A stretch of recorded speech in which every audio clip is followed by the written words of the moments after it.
So we'll continue with the substance-related disorder and its treatment. So the next one is we are going to learn about treatments of alcohol dependence. So there are n number of treatments in the psychology field, but we have five important treatments for alcohol and uh, drug intakers. The first one is medications. By giving drugs, we can reduce their intakes. This is only for short-term relief. Then next one is group therapy. Next one is environmental intervention.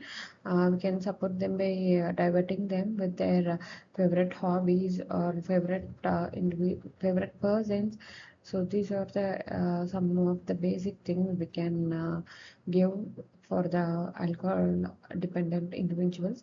Next one is behavioral therapy. Next one is CBT, that is cognitive behavioral therapy. First we have to prevention. What are all the prevention we have for the alcohol intakers? Or one way of approaching this task is to identify risk factors for overuse and then develop programs to reduce the problem. So the early rejection in phase, like got rejected by their friends or loved ones or in their families. So this may cause the individual to use the drug. Next one is extreme economic deprivation, like nowadays there are a lack of job opportunities for the even for the graduates. So it may also cause the individuals or young adults to get into this kind of habits. Next one is neighborhood organization. Next, early and persistent behavioral problem, including aggressive and hyperactivity. Next one is poor family management practice, family conflict, lack of cohesion within the family is nothing but lack of unity in the family. Next, academic failure, continuous failures, or inability to learn, inability to cope up with their studies or with other environmental factors may also lead to uh, alcohol intake. Next one, social pressure to use drug, like uh, forcing to use the alcohol by their friends, or any other outside individuals may lead to high usage of drugs or alcohol to express alienation and rebelliousness. So these are the some of the common factors that may lead to alcohol and other drug intakes.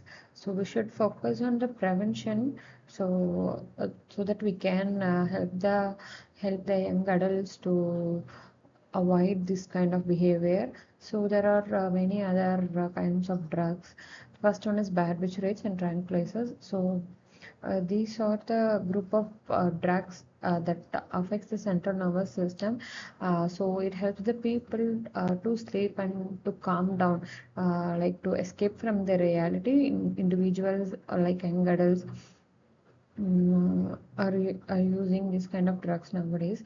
So the risk of in taking these drugs or tolerance develops quickly, like the cravingness to use the alcohol again and again.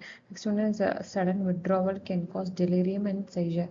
Next one is tranquilizers. Tranquilizer is also one of the common type of drug that individuals are using nowadays. Drugs that so it reduces the anxiety and tension for the short period of time. Often uses so individuals nowadays are using this drug as a anti-anxiety medications, like to treat their anxiousness, to get relief from their stress, so to forget their problems. So tranquilizers are more in circulations and among young adults. The next one is less intense than barbiturates, but habit forming with long-term use. So tranquilizers has more effect comparatively other drugs, comparing to other drugs. So like continuing this habit for a long time may lead to addiction. Next one is types of barbiturates. Intoxication. First one is chronic condition, like using it for over a year. Next one is episodic intoxication. It is nothing but taking occasionally to feel a high or escaping from their reality. Next one is intravenous injection, like injecting it through their veins to feel the highness of the drugs. Next one is the opiates. Opiates is also one of the natural drug that derived from a synthetic plant. So there are two types of opiates. First one is natural, it is morphine. Next one is synthetic. So morphine and heroin is one of the.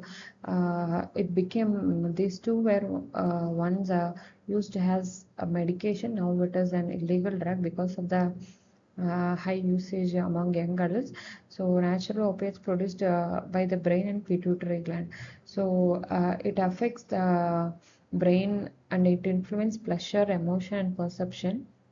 Next, opium is a chemical produced by brain and pituitary gland in our body.